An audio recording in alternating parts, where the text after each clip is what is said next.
एक बार फिर से आप सभी का स्वागत है मेरे YouTube चैनल पर। और फिजिकल एजुकेशन पॉइंट चैनल पर लगातार वीडियो अपलोड हो रही है, ये बहुत खुशी की बात है। और मैं आज आपको बताऊंगा कि जो आपने 2022 का पेपर की तैयारी कर रहे हैं उसकी तैयारी आपको कैसे करनी है, खासकर फिजिकल एजुकेशन वालों के लिए। क्योंकि मैं जान सकता हूं कि फिजिकल एजुकेशन में कंपटीशन बहुत ज़्यादा है और समझ में नहीं आता कि आप क्या पढ़ें क्या ना पढ़ें, कहां से पेपर आ जाए, कैसा पेपर आ जाए। आप लोगों को कुछ पता नहीं है। हालांकि आप लोगों को बस यही मालूम है कि 2021 का पेपर कैसा आया था। यदि वैसा पेपर आएगा तो बहुत अच्छी बात है, क्योंकि पेपर वही अच्छा होता है जो सिलेबस के अकॉर्डिंग हो और जो आपने पढ़ा हो।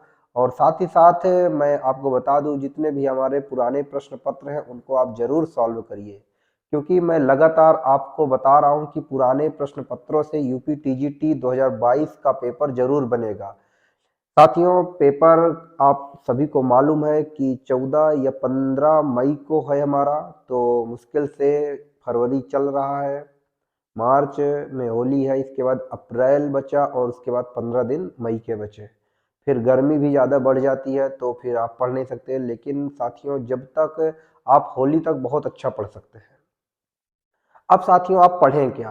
क्योंकि मेन मुद्दा आता है कि तैयारी तो हम कर रहे हैं लेकिन समझ में नहीं आता हम कि पढ़े क्या। सबसे पहले आप जो है सिलेबस को डाउनलोड करिए, उसका प्रिंट आउट लेके अपने सामने रख लीजिए। इसके बाद एक एक हेडिंग जो भी सिलेबस की है उस हेडिंग को आपके पास जितनी भी किताबें हैं सारी किताबों से सब में कुछ ना कुछ आपको अलग मिलेगा, तो आप उन सिलेबस को पूरा कवर करिए किसी भी किताब से। जब आपका सिलेबस पूरा कंप्लीट हो जाएगा इसके बाद आप जितने भी हमारे पुराने प्रश्न पत्र हैं, जितने भी अभी तक, चाहे वो यूपी टीजीटी हो, चाहे पीजीटी हो, चाहे हमारे एलटी ग्रेड का रहा हो, या हमारे यूजीसी नेट, पुराने प्रश्न पत्रों का भी संग्रह आपके पास होना चाहिए। और साथ ही साथ प्रैक्टिस सेट भी बहुत ही इम्पोर्टेंट है।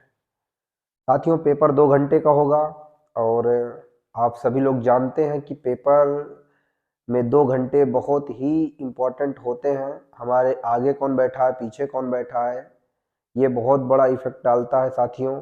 क्योंकि यदि हमारा सेंटर हमारे मंडल में हुआ या हमारे ज़िले में हुआ तो हमको थोड़ा सा दिक्कत नहीं होती है, क्योंकि आने जाने में भी समय लगता है, तो उस दौरान जो है थोड़ा सा तैयारी अच्छी नहीं हो पाती। इसीलिए साथियों, यदि मंडल में या अपने ज़िले में पेपर होता है तो आपका काफ़ी समय और आपका माइंड जो है बहुत रिलैक्स रहेगा। अब बात करते हैं साथियों, तैयारी कैसे करनी है। साथियों, देखिए, तैयारी सब कोई करता है, सारे लोग पेपर देते हैं, लेकिन चयन कुछ ही लोगों का होता है। क्योंकि साथियों, यदि चयन किसी का हुआ है तो वो आपसे ज़्यादा मेहनत की है और आपसे कुछ अलग उसने पढ़ा है और उसका पेपर सॉल्व करने का तरीका अलग है। ये सारी चीज़ें आपको उससे अलग बनाती हैं। साथियों, आज मैं इस वीडियो के माध्यम से बता रहा हूँ, यदि आपने मेरा वीडियो यहाँ तक देखा है तो मैं 1 मिनट में आपको बताता हूँ कि किस प्रकार आपको वहाँ पेपर सॉल्व करना है। आपको 2 घंटे में 125 क्वेश्चन सॉल्व करने हैं, जिसमें से कि आपके पास 2 घंटे हैं, यानी 120 मिनट है और 125 क्वेश्चन है। सबसे पहले साथियों, जैसे ही आपको प्रश्न पत्र मिलता है आप सारे क्वेश्चन पेपर को पढ़ेंगे। 5 मिनट के अंदर आपको सारे क्वेश्चंस को रीड करना है, ताकि आपके माइंड में खाली 125 क्वेश्चन ही रहे। इसके बाद आप साथियों ओएमआर सीट लीजिए। इसके बाद आप पेपर को एक तरफ से जो जो आपको प्रश्न आ रहे हैं आप उनको तुरंत ओएमआर सीट पर फिल कर दीजिए और इसके बाद उसमें क्रॉस का चिन्ह लगा दीजिए। साथियों, आपको यह कंफर्म हो जाएगा कि ये क्वेश्चंस हमको आ रहे थे, हमने इनको कर लिया है।